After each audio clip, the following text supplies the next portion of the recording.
Rarely does the hyperbole around one of sport's greatest spectacles, in this case the Super Bowl in the United States, this nation's World Cup, live up to its billing, as it does in New Orleans on Bourbon Street in its famed French Quarter.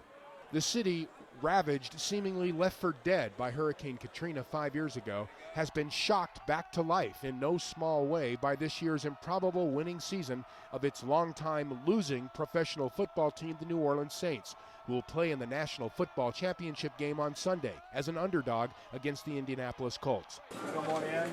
A badly needed morale boost and symbolic comeback for residents here 5 years after Katrina. I was here, I went through it, and it's so painful, it's hard to talk about. A kilometer east of Saints Super Bowl fever downtown is the 9th Ward, hardest hit by Katrina, where upwards of 250,000 residents fled massive flooding, and where even down power lines remained so long after the storm. 5 years after Katrina, there's been no coming home for the majority of the residents who once lived here. The few who have returned say in many ways the area remains as devastated as it was back then. New Orleans Joyce Ware still drives through this wasteland where she used to live, where her house was destroyed. When people in the United States and around the world are watching the Saints in the Super Bowl, they get the impression that, the nightmare is over. This is the closing chapter of Katrina's tragedy. Not from here, you would think so. You partying down here? No way. Not at all. There's no way to party. My house is gone, and my children used to come to my house. We had a good time.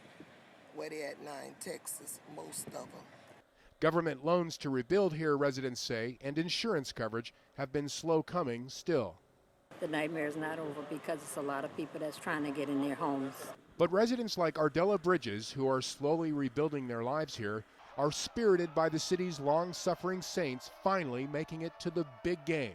If you give up and don't have a goal, then you'll never succeed. I would tell anybody not to give up because that's the same thing with the Saints.